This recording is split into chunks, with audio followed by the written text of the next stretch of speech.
Berjumpa kembali pada video pembelajaran kita kali ini, dan materi yang menjadi bahasan pada video kali ini adalah bentuk perubahan sosial.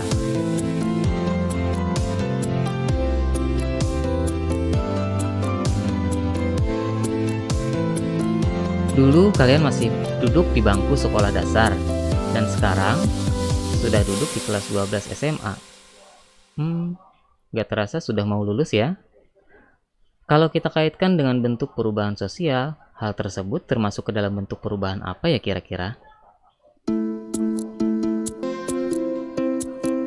Bentuk perubahan sosial dibagi berdasarkan beberapa kategori, dan pembagiannya ada 5 kategori. Kita mulai dari kategori yang pertama, yaitu berdasarkan waktunya. Berdasarkan waktunya, perubahan sosial itu kita sebut waktu itu ada istilah lambat dan cepat, atau dalam istilah lain disebut dengan perubahan evolusi dan perubahan revolusi. Kita mulai dari yang bentuk pertama, yaitu perubahan evolusi. Perubahan evolusi itu adalah perubahan yang lambat, yaitu terjadi dalam kurun waktu atau tempo yang lama. Sebagai contoh, kalian mungkin saat ini sudah berada di era modern, belum dan tidak pernah merasakan sistem transaksi atau sistem belanja barter dalam hal ekonomi. Tapi dahulu, hal tersebut pernah terjadi atau diterapkan pada masyarakat tradisional. Karena kemudian cara ini berkembang menjadi sistem alat tukar yang menggunakan mata uang. Bahkan saat ini semakin berkembang kembali, dan dengan kondisi pandemi seperti yang kita lalui saat ini, orang semakin banyak menggunakan metode pembayaran melalui e-cash. Nah, itu semua mengalami perubahan dalam waktu atau tempo yang sangat lama dan sangat lambat, karena harus melalui tahap per tahap sehingga sampai kepada masa yang saat ini. Selanjutnya adalah perubahan revolusi. Perubahan revolusi adalah perubahan yang terjadi sangat cepat. Contohnya kita kaitkan dengan bidang industri.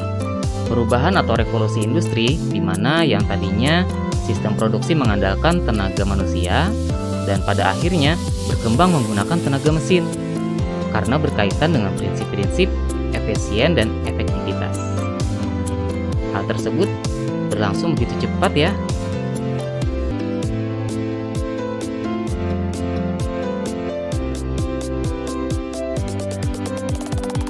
Bentuk perubahan sosial yang kedua dilihat berdasarkan pengaruhnya.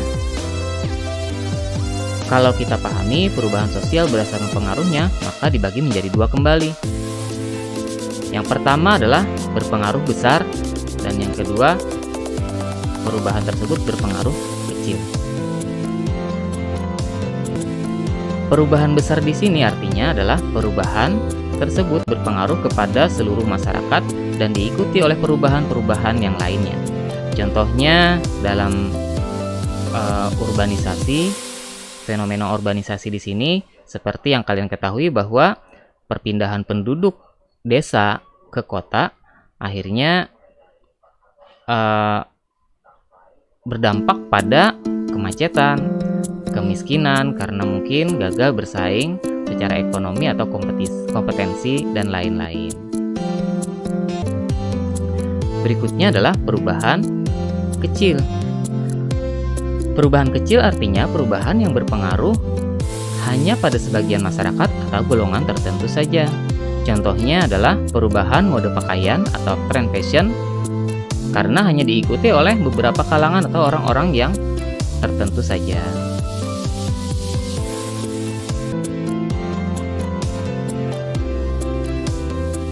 Kita lanjut kepada perubahan dalam kategori yang ketiga, yaitu berdasarkan sudut pandang masyarakat. Juga terdapat 2 hal, yaitu dikehendaki dan tidak dikehendaki. Yang pertama, perubahan yang dikehendaki artinya perubahan tersebut berdampak pada hal yang bersifat positif. Contohnya, meningkatnya kesejahteraan masyarakat, yang tentunya itu merupakan cita-cita ya. Sedangkan perubahan yang tidak dikehendaki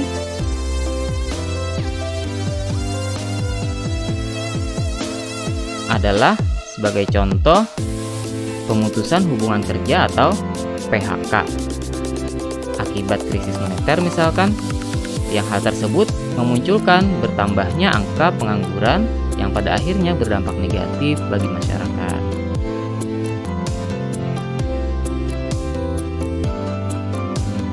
Kita lanjut kepada bentuk perubahan sosial yang keempat, yaitu berdasarkan arah perkembangannya. Berdasarkan arah perkembangannya, maka perubahan tersebut kalau bisa disebut arah, ada maju dan mundur. Atau dalam istilah lain, progres dan regres. Perubahan tersebut mengarah pada kemajuan atau kita sebut progres. Sebagai contoh, listrik atau pembangunan listrik masuk desa. Pembangunan listrik masuk desa tersebut akan berdampak kemajuan masyarakat desa, yang akhirnya membuat masyarakat desa lebih kreatif dan lain-lain. Sedangkan perubahan regres atau perubahan yang mengarah kepada kemunduran, sebagai contoh, perkembangan era media sosial saat ini banyak sekali memunculkan perjudian online, prostitusi online, dan itu berdampak kejahatan dan lain-lain.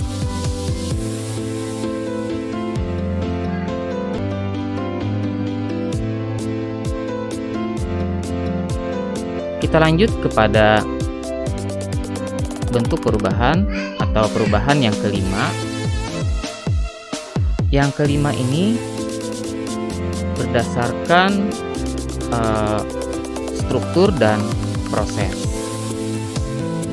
Perubahan struktur mengarah pada perubahan yang namanya perubahan struktural. Struktural artinya perubahan tersebut berpengaruh, perubahan tersebut mengalami pembaharuan yang terjadi di dalam suatu masyarakat. Ingat, kata kuncinya pembaharuan ya, atau bersifat menyeluruh yang membuat perubahan di segala aspek kehidupan. Sebagai contoh, sistem pemerintahan dari suatu negara yang awalnya berbentuk kerajaan, kemudian berubah menjadi pemerintahan presidensial. Artinya sistem pemerintahan berubah secara keseluruhan dan merubah secara garis besar dari cara yang sebelumnya. Kemudian perubahan yang selanjutnya berdasarkan perubahan proses, maka perubahan tersebut adalah perubahan yang bentuknya adalah penyempurnaan atau berusaha untuk melengkapi perubahan sebelumnya. Nah, kita bisa lihat pada fenomena perkembangan kurikulum pendidikan saat ini. Semua itu berjenjang sampai yang kita rasakan saat ini semuanya mengalami penyempurnaan dari kurikulum yang sebelumnya.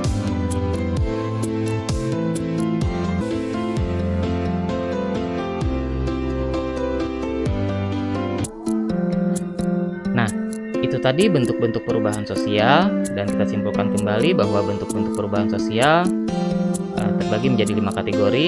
Yang pertama, berdasarkan waktu, ada perubahan cepat dan lambat.